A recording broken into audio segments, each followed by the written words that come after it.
What is up, everybody? We're back again for another drum playthrough review. For everybody who's brand new to these videos, my name is Nick. I play drums and a bunch of other instruments, and I like to review other drummers' content so that way we can learn and analyze technique most efficiently learned, so that way we can better ourselves as drummers. So today we are revisiting a drummer who I've learned a lot from and that we've watched a lot of videos from, Estepario Siberiano. And my last couple videos on him actually exploded by comparison, and it's really been beneficial to the channel. And I've also really just enjoyed his content as well. I think that he's a really good drummer and he has a lot of good stuff. So today we're reviewing a drum playthrough that he did of a Linkin Park song, a very famous one at that. Is one of their top hits as well. It's Numb. So I'm honestly kind of excited to see how he put his twist on the song, and also we can review any other new techniques that he's been working on. I'm sure he's got a lot of these different one-handed chops that he's going to be putting in here, but I am stoked, to say the least. So we're going to go ahead and check this out. All right, and without further ado, guys, let us get it.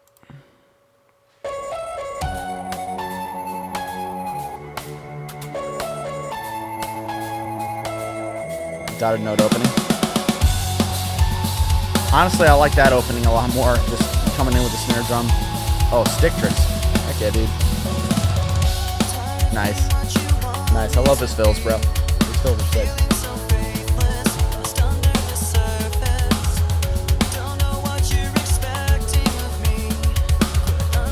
Okay, so he's doing another little bit of work. He's replacing the backbeat, so that way it gives it a different feel.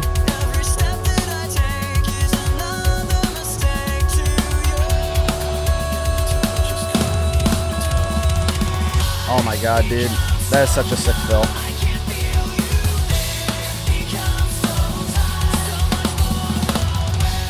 Oh, that's sick. Looks like he's in various studios.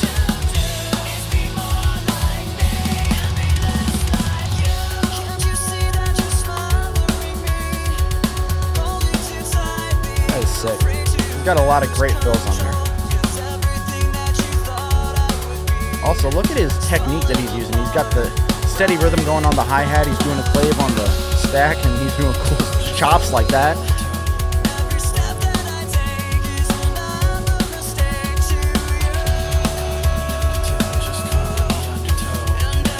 And the ghost notes as well. It adds so much layer.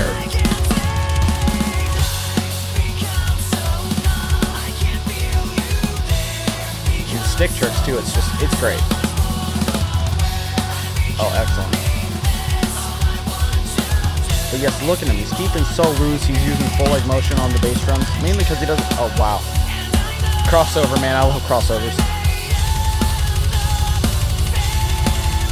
So it looks like right there on his leg technique, he's using a little bit of a cross between the hip flexor and the ankle technique. Mainly because of the speed that he's at, and it's more for power at this point. More crossover. Oh, he's grooving, bro.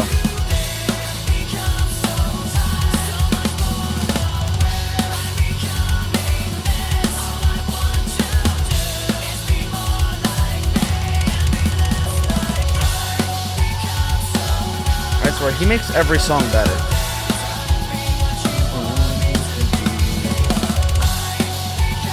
I'm sure he could take some of my band songs and make them absolute fire, honestly.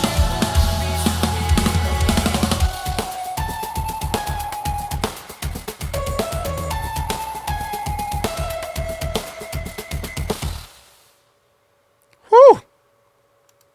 Once again, phenomenal job on Estepario Siberiano's part.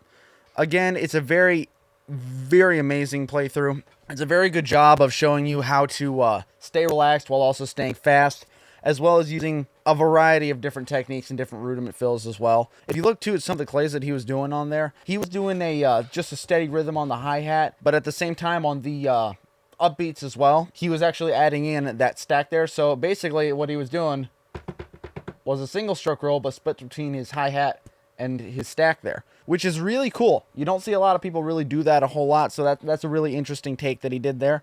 I did like how he opened up the song immediately with just, you know, that ba ba ba ba ba, that it just set the tone for the whole thing. I like that a lot better than, you know, the way they started the original song, honestly. Nothing against the original song, though. I mean, it's a good song. I definitely listened to a lot at Linkin Park back when I was a wee lad. But yes, he did a lot of different changes up there. You also notice he changed up where the backbeat was going, which is really cool. Talked a little bit before about how he was a master of metric modulation when he did the Tears for Fears cover. And that song, when he switched it up like that, it absolutely slapped. Because of how it changed the feel of the song. He didn't necessarily have to change anything about the time signatures, but he changed up the feel of the song entirely just by changing the note values that he was using. Which, to be fully honest with you guys, not a lot of drummers nowadays like to do. Metric modulation is kind of starting to go out of style, and I'll be honest, it's only really getting popular in progressive style drumming. Which progressive drumming is really cool, don't get me wrong. I do a lot of things that are technically considered progressive myself. But it's nowhere near to the level where this guy takes it. Especially with metric modulation. It's just... man, it's great. A lot of those cool fills that were in there, really, really good. You'll notice, too, he wasn't necessarily having to beat the crap out of his drums. He was keeping it real nice and fast, and the power was keeping good because of the weight of the sticks. He's using a lot bigger sticks than I use. So, I use Extreme 5A's with the nylon tip from Vic Firth. He looks like he's using 2Bs. And now here's the best part. Weightier sticks are going to allow you to get a much louder sound. And that is because you're letting the weight of the stick carry through, so that way you can produce a much heavier tone. And you can produce a louder sound without having to do as hard of a stroke. So that's a couple things you may want to take into consideration, especially if you're sort of new to drumming and sort of want to take yourself to the next level as far as speed. Ask yourself if you want to use heavier sticks as well, because when you start relying a lot more on rebound, a heavier stick is going to allow you to produce a heavier sound and a louder sound as well without having to work as hard. So just think about those things a little bit when you're considering where you want to go with your drumming, whether you want to go heavier and faster or whether you want to go louder and more powerful. And with all that being said, guys, we're going to cut the video here. So here's a few things you guys can do to support me. So first things first you can do is subscribe, like, share, comment, all that other good stuff as well. That would mean the world. You could also check out my other videos that I have on the channel. I've got a lot of videos that are similar to this one. So if you like this video, you'll for sure like the other ones that I got as well.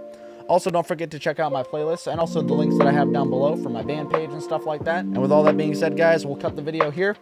Thanks for stopping by, and hopefully I'll see you guys in the next video. Cheers, everyone.